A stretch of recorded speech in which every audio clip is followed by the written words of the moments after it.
Folks, it is time for the first home edition of Get Cooking. We are here at my house to make some chicken stock today. I was thinking about what recipe I could make in the middle of the afternoon that I had the stuff for on hand. And this is a great thing to do with some scraps you might have around.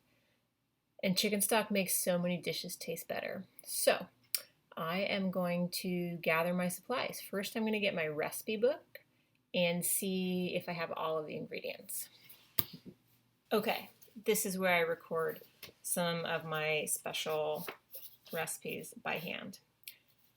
And I have my stock recipe right here. So we've got bones. That's the first thing. Those are in the freezer. So this is what I do. When I have chicken wings, I save those bones and then stick them in a bag or a tub in the freezer. And once I have enough chicken bones, that's when it's time to make stock. So my tub is full. That's why I need to make chicken stock right now. Water, definitely. Onion, I have onion, carrot. I have a little bit of celery, which is again why I'm making this today before the celery is no more. Thyme and rosemary, I have those. I don't have any sage right now. That's okay. Bay leaf I have. Oh, parsley stems. I think I might have those. I used them for lunch if I didn't throw them out. Peppercorns, garlic, and love. Okay, we're all set. So let's just gather those ingredients. What I'm doing now is putting everything in its place before I get started actually cooking. There's a term for this. It's called mise en place. It's a French term that means put everything in its place. In the kitchen, it is a concept that helps chefs become more organized and work more efficiently. Having good mise en place means that you have cut, chopped, and measured all the ingredients needed for a recipe before you begin to cook or bake. When you have all your ingredients in front of you, the next step is to review them again against the recipe to make sure nothing has been left out and everything is measured correctly. This organizational concept will allow you to build professional level work habits that will last forever. Let's see what else. Okay, so these are my little sad celery pieces. And celery leaves are absolutely okay to use. In fact, I'm going to check if I have any of those in the freezer. I don't really think I do, but I could. Okay. Oh, I also have mushroom stems in the freezer. Let's grab those. Stock is one of those recipes that you can improvise on. You don't need every single ingredient, and it can be a fun one to add extras to. You can actually roast all the vegetables before covering them with water, which is quite tasty. Okay. So frozen mushroom stems.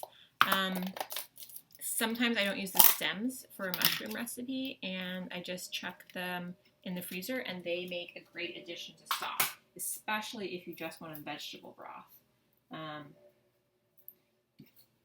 If you are making vegetable broth, mushroom can be kind of one of your main umami ingredients.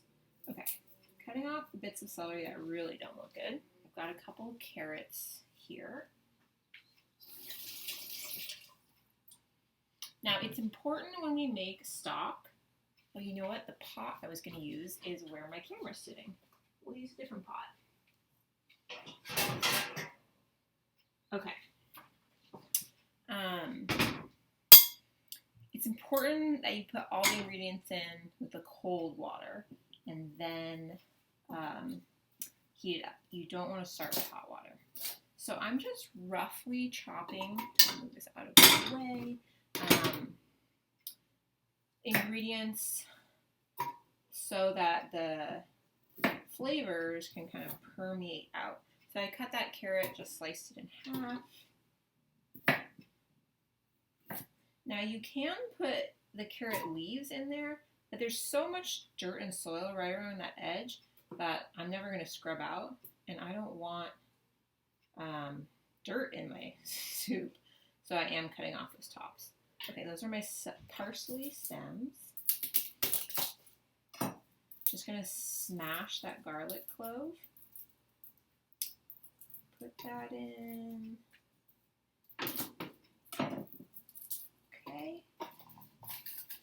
my onion.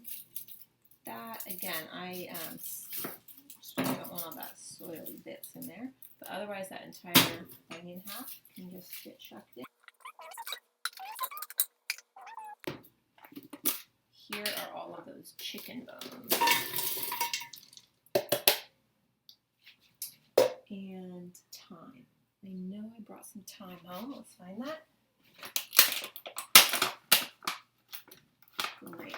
Fresh thyme. Just going to give that a quick rinse.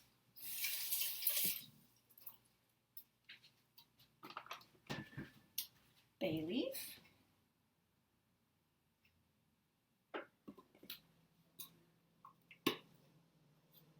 That's a teeny one, so we'll put in another one. Okay, double check the recipe. Bones, check. Water, that goes last. Onion, carrot, celery, thyme, rosemary, bay leaf, parsley stems, peppercorn, that needs to go in. Garlic. Did the garlic. So peppercorns.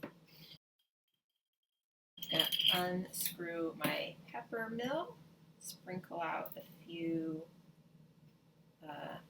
peppercorns, drop those in. Okay. So I'm gonna give this a bit of a shake, and then I'll just add cold water until everything is underwater.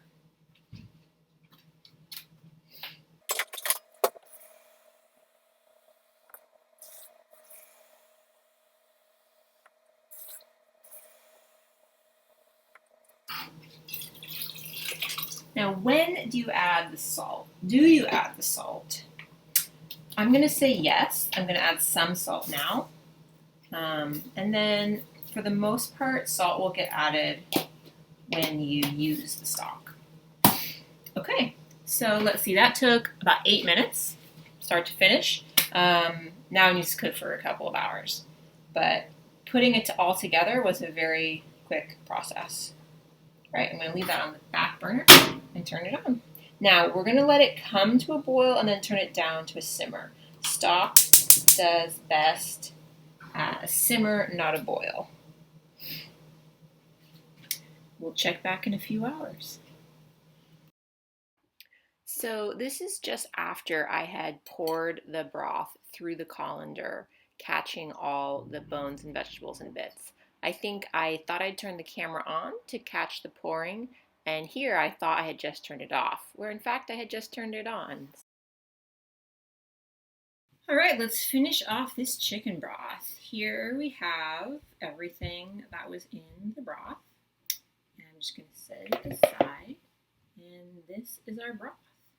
I'm going to go ahead and ladle it into this yogurt tub, cheese tub actually. And I will let this cool off and then probably freeze it, unless I'm going to use it tomorrow. I'll have to think about what recipe I should show you guys using a chicken broth. Okay, and that's it. How to make chicken broth